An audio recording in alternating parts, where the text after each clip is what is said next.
Hello mga kautod, magluto tayo ng ulam ngayon yung balance.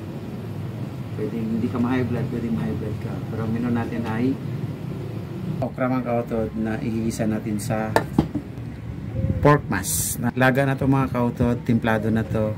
Ayan, yan yung gagamitin. At sitaw, yun ang ihalo natin sitaw mga kautod.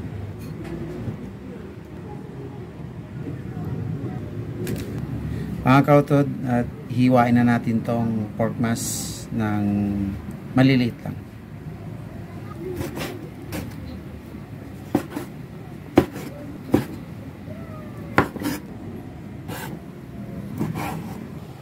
Mga kautod, naka-ready na to. Ayan na. Let's go. Mga kautod, igisa muna natin tong pork mash. Palabasin muna natin kung ang mantika niya.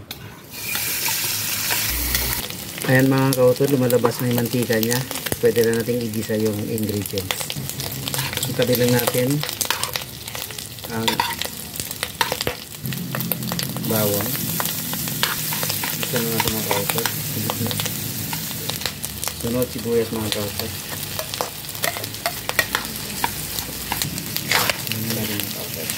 Halo-halo lang. Ito yung pinagpuluan kanina mga kautod, yung soup niya, complete, timplado na rin to, kaya ilagay na natin.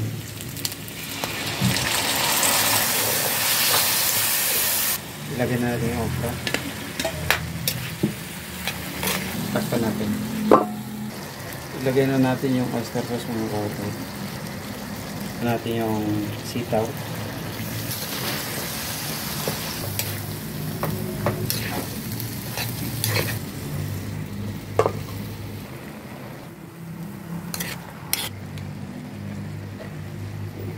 Titikman na natin mga kautod.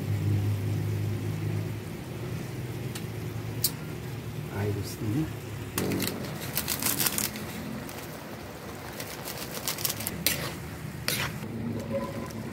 Paminta mga kautod.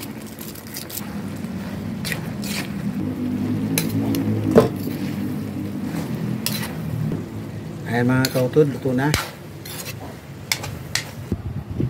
Mga kautod, titikman na natin yung niluto nating okra ginisa sa pork mash. Ayan.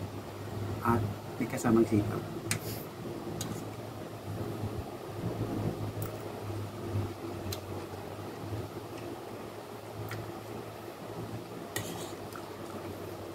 Running bahaw.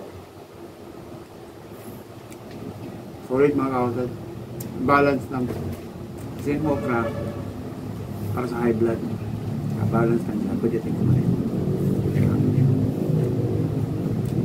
Ano pang ginagawa nyo? Lutuin nyo na mga kautod.